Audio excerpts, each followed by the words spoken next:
What's the stupidest thing you did as a kid? Was having a temper tantrum and threw myself down the stairs. Hit my head pretty good at the bottom and got rushed to the hospital. Luckily no permanent damage. When I was around 8, I decided to ride the laundry basket down the stairs. That was also the most dangerous thing I did as a kid. I don't remember how bad my injuries were. So when I was like 1, we had one of those heaters that had the waffle pattern on it. I decided to have a seat and sat on the seater. My mom said I had a waffle pattern on my butt for a week or 2. When I was 7, I microwaved a spoon because I thought it would sterilize it. It didn't. 120 miles per hour on a motorcycle in the Hampton Tunnel while standing, one foot on the seat, the other on the gas tank. In 3rd grade I convinced my friends that George Lucas was my dad and that clones would come and pick me up in their LART gunship after school and that I could communicate with them using my watch, which was just me pressing the buttons to make it beep. They would always wait to see the LART gunship, but they would get picked up before because my mom was usually late to pick me up at school because she had 2 jobs. I still live with that lie. I moved a few months later though. I ate a fly once because I thought I would get wings. I jumped off a roof onto a trampoline. I almost didn't land on the trampoline. I was right on the edge when I opened my eyes. I was about 3 years old, I believe. My dad was taking us to Florida to visit family and there were some friends that he wanted to visit in North Florida on our way down. I don't remember too much about the friends, but one quite unusual thing about them was that they were Civil War actors. One of their stories that everyone go to hear was when they visited the Gettysburg Memorial. The wife said that she is 100% sure she saw a ghost from the battlefield when they were in some restaurant. All of this completely irrelevant to my story, but I figured you might find it interesting. They lived in North Florida, so borderline craziness shouldn't be too surprising. They were very nice too, by the way. Anyways, I'm outside in their front yard and I'm running around fairly unsupervised. I saw a strange plant in the yard, about 6 inches tall, one I'd never seen before. I get closer and I realize it was a small cactus. I knew what they were, but hadn't ever seen one up close. In one fell swoop, I bent down and just yanked it out of the ground. The pain was breathtaking. It was probably at least 100 to 200 little needles in my 3-year-old hand. I immediately started wailing in pain, and the wife, who saw the ghost, came out to tend to me. She took me inside and started pulling the needles out of my hand one by one with some tweezers. I mean, I can make the excuse that I was 3, but how dumb do you have to be to grab a cactus barehanded and then rip it out of the ground? That takes a combination of immense stupidity and curiosity. When I was like 11 probably I really wanted to make apple pie. I told my parents and they said I could, but I had to wait. This went on for like 2 weeks and my parents have a history of next time promising, probably for money and time. Hey, can I get this $15 video game? Next time, and next time would never come. So after a couple weeks I got impatient and decided to do it on my own.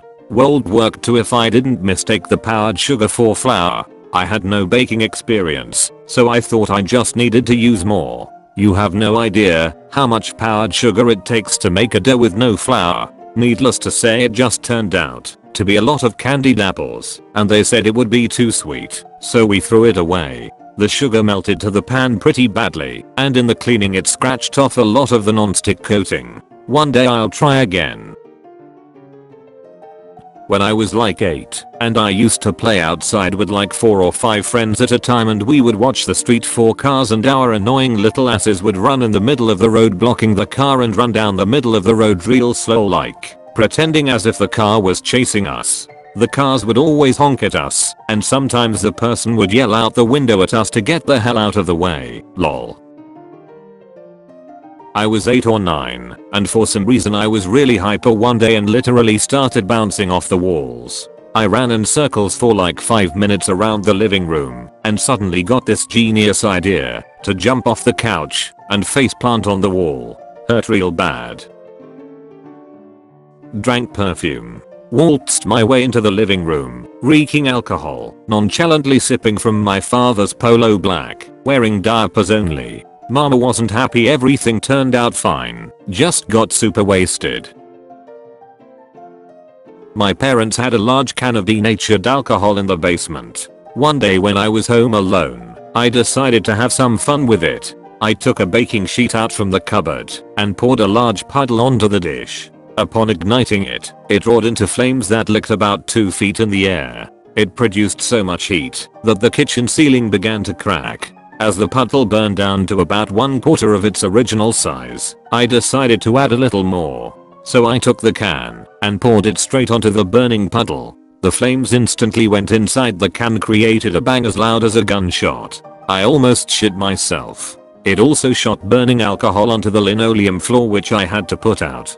Thankfully, it caused no noticeable damage to anything, and my parents are still unaware of this incident to this day. I'm 17 now, and was about 13 when I did this. I promised from that day on ever to play with fire again. It is a promise I cannot say that I have kept. I used to adore all garlic. I don't know why, but I did. I used to eat handfuls of it whenever I could get my hands on it. My parents needed to hide it on top of the fridge, and one night I woke up and somehow made my way to the top of the fridge and eat literally all the garlic we owned. My parents came down because they noticed I wasn't in my bed. Then they saw me just sitting on top of the fridge eating garlic. When I was 8 years old, I was in 2nd grade. I was too lazy to do homework, so I decided to think up and tell our teacher, "This is Mrs. Woolston, why I didn't do my homework." And you know what I told her? When I was doing my homework, my computer was on. It was turned on for a long time, and because of this, it caught fire, and the fire engulfed my books. What the hell did I come up with? But the point is that Mrs. Woolston believed me. When I was about 7 years old, I loved watching drag racing, and one of the coolest parts to me was the parachute that slowed the racers at the end of the track. So I got a bedsheet and some twine and made myself a parachute. We lived on a steep hill, and I pedaled to the top on my Schwinn Stingray, the awesomest bike a kid could have in 1974. I tied the parachute around my waist and bundled the sheet up against my chest. I pedaled as hard as I could and got going as fast as I dared. I deployed my makeshift parachute. It popped open and yanked me clean off my bike. The bike kept going, and I hit the ground like a sack of potatoes. It was the first time I'd gotten the wind knocked out of me, and I thought I was going to die. I didn't know if tying the parachute to the bike might have been a better idea. I might have been launched over the handlebars. I wasn't willing to try again to find out. Found a pile of bricks behind my garage. Thought they were there from the previous owners of the house. Didn't think to ask what they were for, and smashed about 3/4 of them with a sledgehammer. Because breaking things is fun, I guess. There went our new brick mailbox. I think I was 8 at the time. I was young and liked to hide everywhere. One day, I hid in laundry basket. My mom was at home then and was pregnant with my younger brother in the womb. She searched for me like 2 hours. She said, "Who wants chocolate?" I came out. My cousin, F, ripped my favorite football shirt on purpose and broke some of my favorite football figurines. Socks are stars. I waited for her to sleep, chewed up a whole roll of bubble gum, Hubba Bubba 180 centimeters, and stuck it all in her hair. Her mum had to get some clippers and shave her head the next day. I was grounded for the rest of the year. Made cookies with a friend. They burnt and stuck to the pan. Not to mention they had so much cinnamon, I think the Geneva Convention would have classified them as a chemical weapon. Right when we were taking them out of the oven and trying to chip them off of the baking sheet, my mom came home and we panicked. I ran them upstairs and into the attic, where I shoved them into a cardboard box filled with old school stuff. There they sat for 15 years or so, until I was in my mid-20s and my mom called me wondering what the frick it was she found while cleaning out the attic.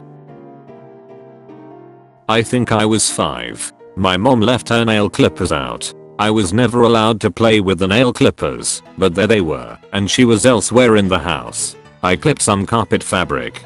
I clipped a corner off a piece of paper. I clipped some paint off a wall corner. I clipped a fuzzy dangling from my sweatshirt. But then I went to clip a hunk out of the electrical cord of a lamp.